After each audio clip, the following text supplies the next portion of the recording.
Do you sometimes feel unseen, confused, overwhelmed, misunderstood by your autoimmune disease, your MS? I did for a long time.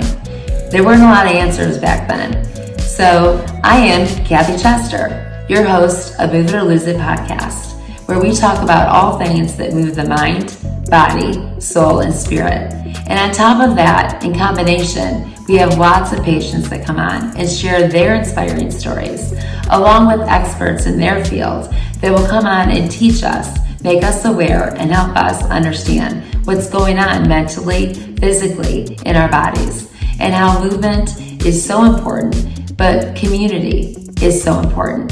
So I invite you to be a part of Move It or Lose It podcast, where you will not be alone. You'll hear lots of stories that'll make you sometimes cry a little, but laugh and be a part of this community. So I welcome you to join and come on in, take a listen and a look at Move It or Lose It podcast.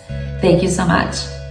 Okay, so today I am with Sam from our one of my very favorite things that I've been a part of this year with MS4MS. And so, Sam, I want you today. I was very excited to have you come on with me. So thank you for accepting the invite. I've read so much and learned so much about what you do, but I want you to share, what does stadium to stadium look like, and how does that affect multiple sclerosis? Yeah, thanks so much, Kathy, for having me on. It's a pleasure to be here and excited to share our story with all of your followers and see if we can make as much of an impact, a positive impact for everybody who's battling MS. So MS4MS, it actually stands for Mission Stadiums for Multiple Sclerosis. I started this organization 10 years ago, actually, when I was finishing college at the time. So a passion of mine was always to be involved in sports. And my grandmother actually suffered from MS for over 30 years. She actually passed away before I was born, but my middle name is actually Lewis and her name was Lois. So I was actually named after her. And I've heard, so many stories from my mom of the struggles that she had. And I always knew I wanted to do something, as I grew up and looked for work and supporting a cause to combine the efforts of focusing in on MS because there's no cure. I'm sorry to go back, but I'm curious, Sam, how old was your grandmother when she was diagnosed? So when she was actually diagnosed or when she probably had it is two very different things. Right, two very different. So she passed away in 87. From what my mom has said, she suffered with it for over 30 years. She passed away when she was in her 60s. So she was probably in her 20s when it probably started to be onset, 20s to 30s, which is there's no such thing as standard when it comes to MS, but that's kind of the time frame where a lot of people are diagnosed or at least start to have symptoms. Yeah. So that is when her MS journey began, and it kind of spiraled into so many different things because it took over 30 years for them to even diagnose it. So she was suffering with it for a long time, and it's incredible to see where things are today. There's no cure, but there's steps being made moving forward, which is incredibly important. So like I said, I always had a passion for sports, and I always wanted to give back to a cause. And a personal bucket list goal of mine, actually, as a kid, was to go to all 30 Major League Baseball stadiums. So when I was finishing college, I thought about doing that and maybe raising awareness or raising money for a charity. Right. And the more I shared that idea with friends and family, everybody either said, I always wanted to do that, or I know someone that wanted to do that. Really? So the more I shared the idea and the concept, I was like, well, I'm a college kid. I could try to take over the world, and let me start my own charity, pick a cause, and combine the two efforts. Absolutely. So, I'd be like, yes, I'm in. Yeah. So everybody, and it's a way to, like I said, combine an opportunity to enjoy life, go to a ball game and also give back to an important cause and to people who are affected. So long story short, 10 years later, it's evolved from me wanting to go to stadiums wearing orange to raise awareness to it being a full-blown 501c3 nonprofit organization that uses sports and entertainment as a platform to raise awareness and raise funds. I want to linked at the end, so that because it'll be linked to YouTube as well. Yeah. Later.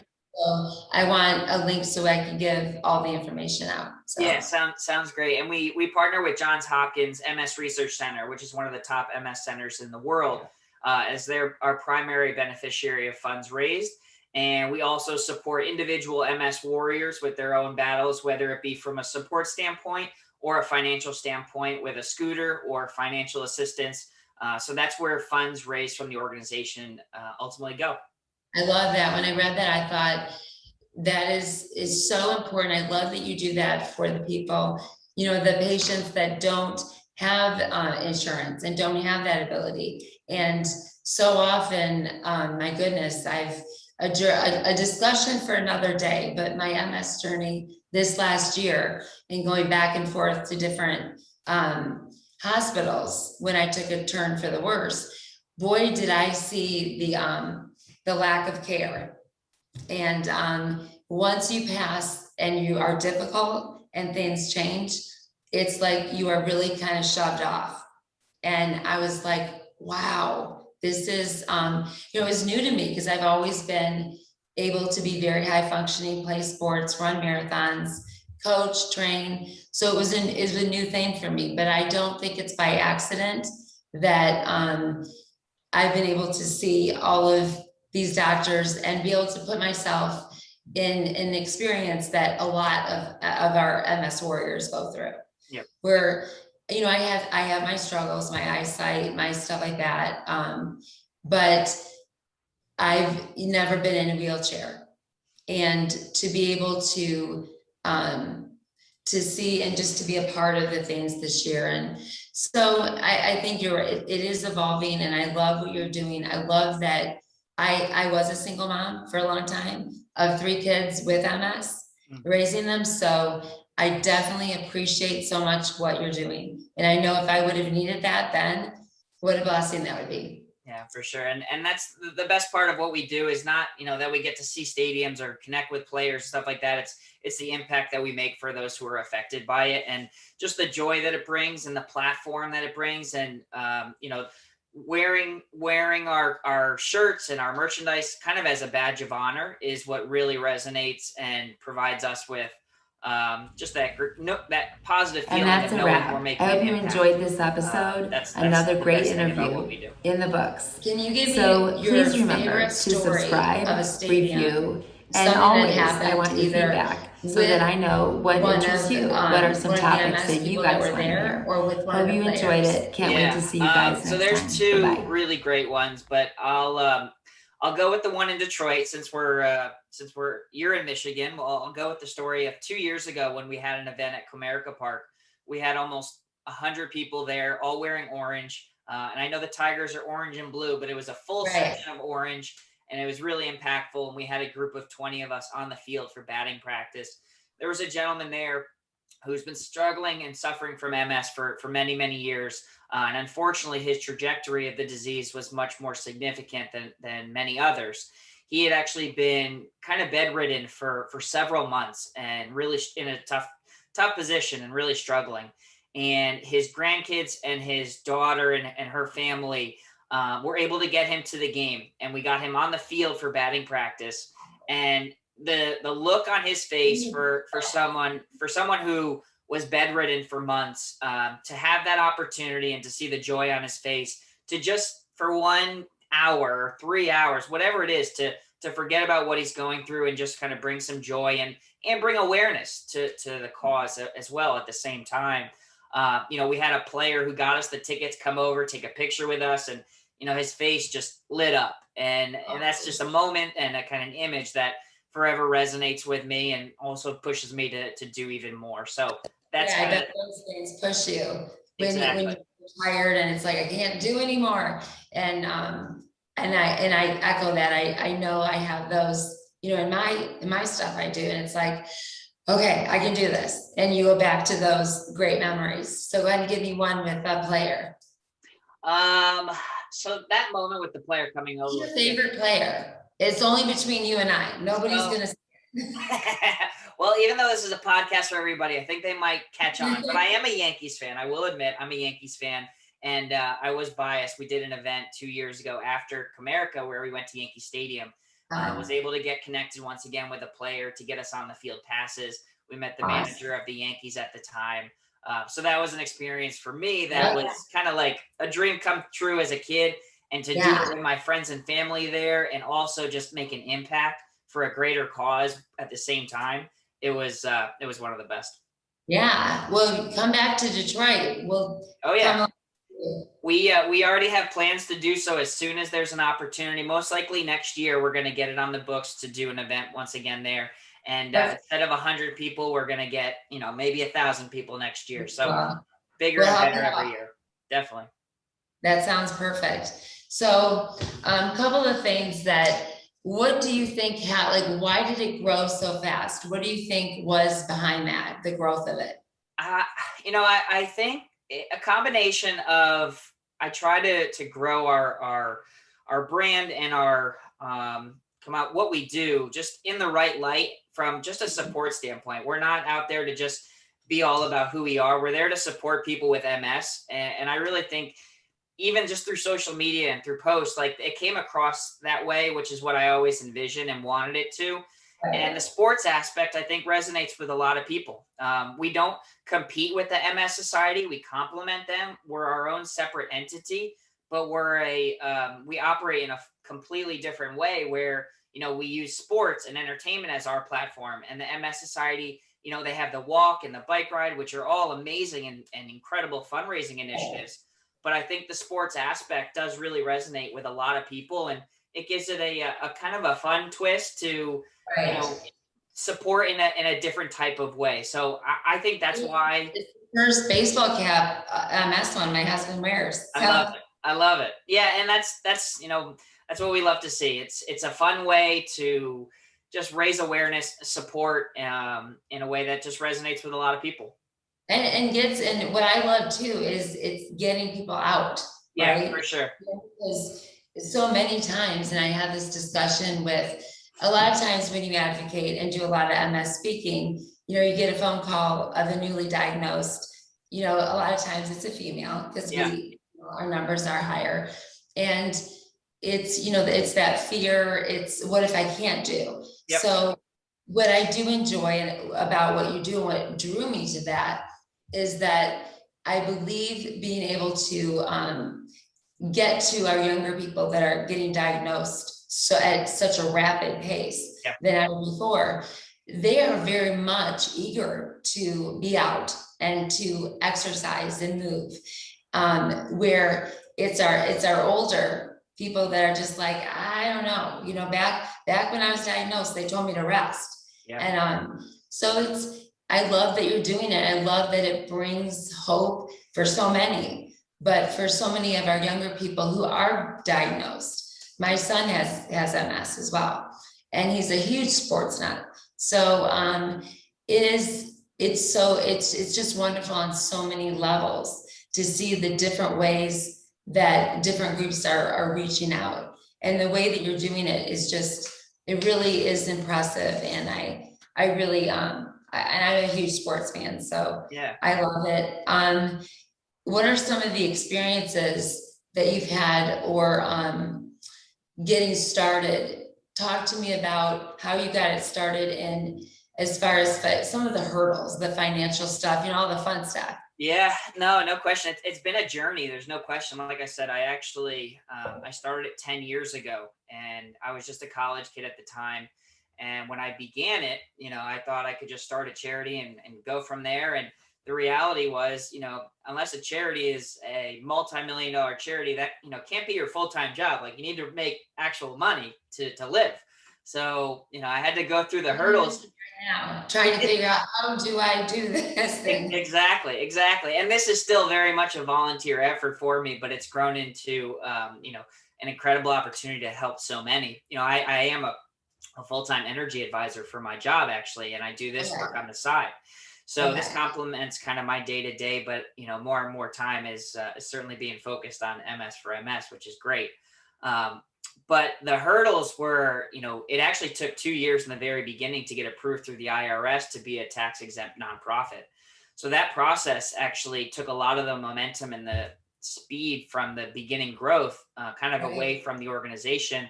I graduated, and all the kids that were coming to meetings in my college dorm room who were all in on this idea then graduated, got a real job, and then I was all alone. And then I had to get a real job. So I like to say for the first 7 years, I kind of kept it afloat. I went to games with my friends and family. I wore the shirts. I spread awareness. I raised some money here and there. Even in those 7 years. And I think that's important, Sam, that you note that, because, you know, some of our college kids, some of our younger kids can think, I'm going to start this and it should be like on fire tomorrow. Yeah. So I think it's important to explain that it didn't happen overnight for you. And you kept going, you kept at it. You went to those meetings, even when there wasn't a lot of support yet. So like, hands up for that. That's awesome. And you know, I learned a lot and made a lot of great connections throughout those 7 years as well. You know, we started with partnering with Yale MS Research Center because I was located in Connecticut. And then when I moved to Maryland, that's when I repositioned and reconnected with Johns Hopkins. But yeah, I filed the tax exempt paperwork every year for 7 years. I updated the website whenever I could. I went to a game. I did a fundraiser here or there. You know, we raised, $2,000, $3,000. And then over the last 3 years, we've done close to $200,000 in funds raised because of the momentum and the experience that I have from a professional career to grow this the way I always dreamed of, and to network. And social media can be a very weird, creepy thing. However, there's a lot of positives that come from it if you look for them. So, I would honestly say, if it wasn't for me putting myself out there and connecting with social media and, people like yourself and a gentleman in Canada who's our ambassador now, like all of these. Canada? His name's Julian Uccello. He was a professional soccer player in Europe, and he actually was diagnosed with MS, and it drastically altered his career. Forced the team, didn't force, but the team found out about his diagnosis, released him immediately, and he struggled quickly after. And now we partner with him to use his platform to raise awareness. He just raised $25,000 with an event a few weeks ago where he did his own, we called it Julian's Journey, where he walked 2 kilometers every day. He's bound to a cane, and he's in his mid-30s at this point. So his life has changed, but he's now found a new meaning to what he's doing right now. And there's, athletes and just people who have MS who are ambassadors and supporters of the organization who have, taken this on as a challenge to say, you know what, like you said, I'm going to get ahead of it. I'm not going to sit back and just wait to be in a wheelchair. I'm going to get ahead of this. And that's also why it's resonated so much with so many people. Yeah. And I exactly to your point, I think when they're able to see someone, and I can say, again, symptoms versus diagnosis. Symptoms, that's sometimes it's lack of knowledge back then, but, I didn't do doctors. I was always healthy, and I figured sprain something, pinch nerve. But I do absolutely think that this is a perfect time. Did you find more growth and more excitement during 2020 that people were checked in? We had to get more creative. There's no question, because the year before we hosted 4 or 5 different events at stadiums, and all of a sudden everybody was home. So for myself, I, made a lot more, really devoted a lot of my time to awareness. So we connected with a lot of professional baseball players who wore our shirts at the stadium on the field, even though there was no fans there. So we really focused on the awareness piece last year rather than heavy fundraising, especially because everyone was financially impacted and there's a harder position to give last year also. So, people were definitely tuned in, but the more our outreach, the more outreach that we have and the more followers we have, the more people who are just learning about what we do, and it's quickly spreading. So that's why we have, over 7,000 people on Instagram now. And, it's just kind of endless opportunity to help people. Hey, I got to 1,700. I was super excited. So you don't have to brag. Oh yeah. It's like I said, kids, you mentioned kids these days think kind of success is overnight because they're used to being in the middle of social media, and if they make a post about their day, they get 1,000 likes and stuff like that. And it's a different world. There's no question. And there's an opportunity to leverage that. But there is an interesting false sense of success from an early age, because it's so at their fingertips. But that's not to say it won't happen.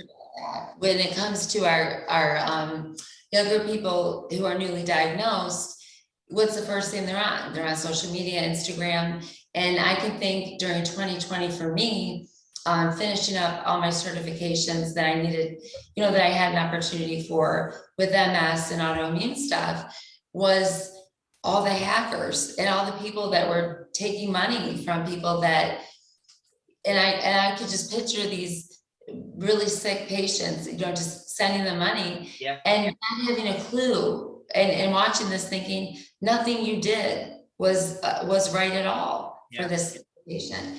So I see a lot of, like you said, the bad and the good. The people that really take advantage of not just MS, but a lot of other autoimmune diseases. But I see that, and I think that's why it was another reason I was so drawn to what you were doing, because it is giving so much to the community. And we're looking at social media more than I ever would in 2020. It would usually be posting for my business, posting for the gym. And it became looking at, everything you guys were doing. And it was like, it's just been so awesome. But I do want to ask you, moving forward, tell me about, what do you think what do we have to look forward to you guys? It's exciting, because it definitely is still very much just the beginning of our impact and our growth of what we're doing. We've created an internal advisory board, as well as an internal team to help grow the right way, and to create the connections and build this into something that's just going to help so many more people, which is the best part of it all. But one of the angles we've kind of turned into this year was, originally it was, like I said, I started it with baseball, then it evolved into all sports and all stadiums. And now we're actually pivoting into sports and entertainment. So we're evolving into, the music industry, theater, music, just anything that, and Usher, everything, and, anything that can be a platform to raise awareness and get people out, enjoy themselves, and have a good time. That's what we're going to do. And that's what we're going to get creative in growing. And we just, are working with a musician in Las Vegas to get his band involved and do a concert and an awareness concert and all that type of stuff as well. So we kind of have all bases covered. Oh, awesome. Yeah, we can work together then. That's perfect. He's gonna punch me, so. Well, if he wants to. Nobody's ever asked me to sing, ever. Well, yeah, so that's where we're headed. I'm excited to get back to stadiums when we can do that.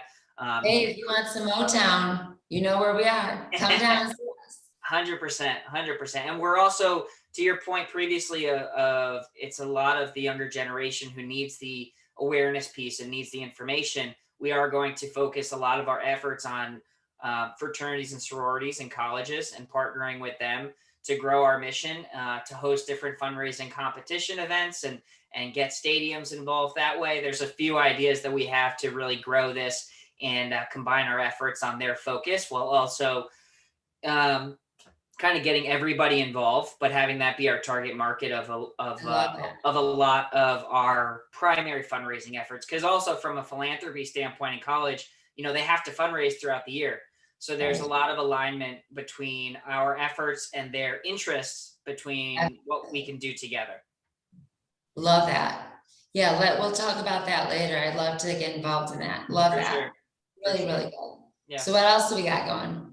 I mean, that'll keep me busy for sure, for the next few years. But like I said, we're growing, we're making connections. Even just yesterday, I spoke with someone in the UK who is a female professional basketball player, and she was recently diagnosed, and I connected her with our soccer ambassador so she can share her stories and have somebody to connect with. And that type of stuff is happening, every day.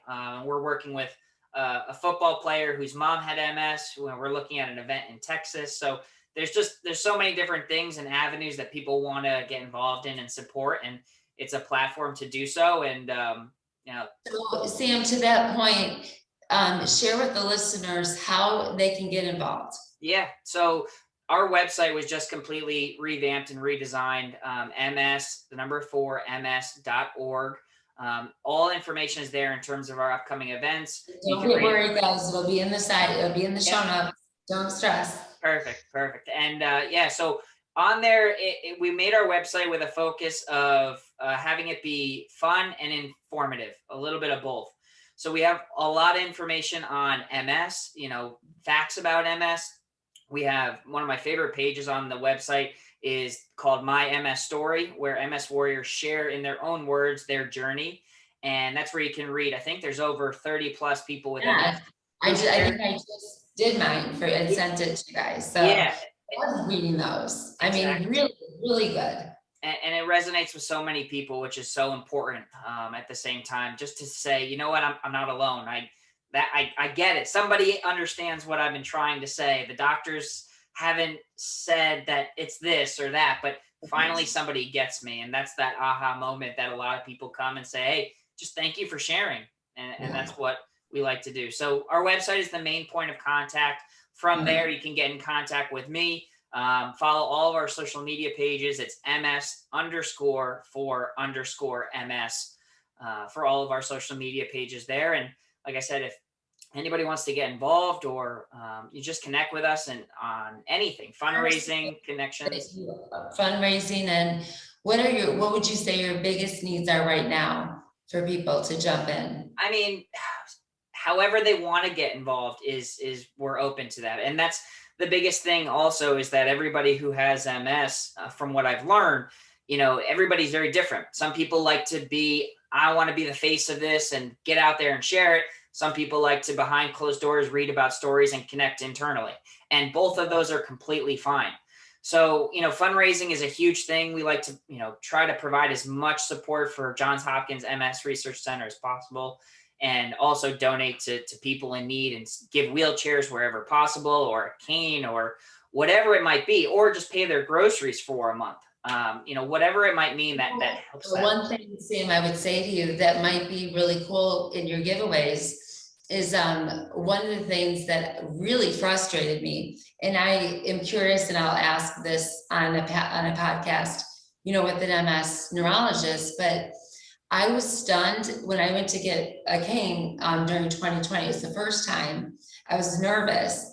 I went to the hospital store, that's here, and I go in and they just said, pick one. I had never used one. I didn't know how to walk with it. I mean, I'm like thinking of the show, remember House? Dr. House. Oh, yeah. So like, he walked, but he was very aggressive. So the lack of understanding even how to use a cane would be awesome to show. Yeah. Because a lot of people don't know how to use it. Exactly. And we have a contact page on the website where people can just provide any sort of input or feedback or things they want to know or people they want to connect with. So it's definitely all there, and anything that we can do to address the needs of those with MS, that's our main mission.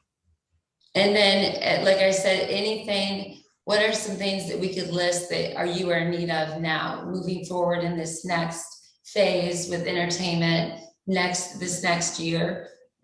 What would you say your biggest request would be? I would say involvement with our events that are coming up, and just, sharing of social media. It's such a big impact right now, especially while things are just starting to grow again.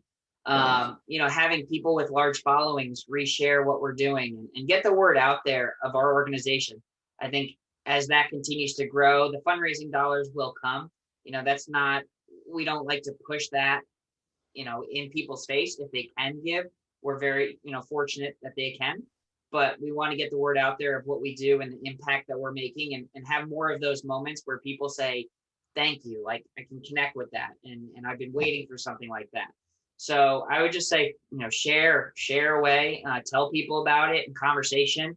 Merchandise, I think that's one of the biggest things right now to help us get the word out of who we are. Even just, I wear my hat wherever I go, and people are like, what is that? And that's the point. It brings up the conversation. So when did you start, and this is my own, I'm asking this for personal reasons as well.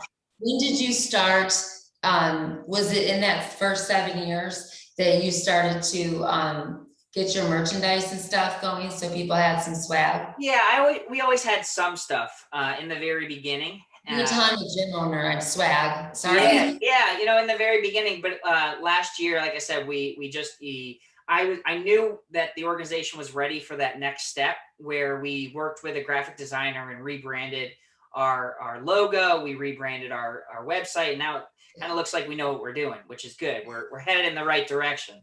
Can you help me? Exactly. So yeah, we always had some stuff. I have like 4 or 5 hats that kind of show the evolution of our logo and our brand over the years, which is fun. You know, it's one you have that I have now, my favorite. Yeah, and that's the most recent. That's the one we're going with moving forward as kind of our brand. And also, fun fact is the navy blue that is incorporated in what we do is actually the main color for Johns Hopkins. So it integrates orange with MS awareness with Johns Hopkins as the navy blue. That's awesome. They complement each other really well. Yeah, I love that. Be putting that in there. Well, I definitely want anything else that you can think of. I want to be able to help out and send out information so that when people see it and they want to get involved, you've given me a way to connect with you so people can connect. No, it's great. Thank you so much for that. And yeah, like I said, if anyone wants any merchandise is a great place to start just to raise awareness. We have orange shirts. We have the tank top that you're wearing.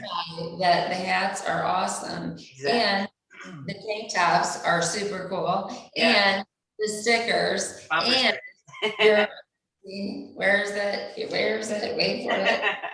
My MS bracelet. I am decked out today. You're the main supporter. We appreciate it. And that's a wrap. I hope you enjoyed this episode. Another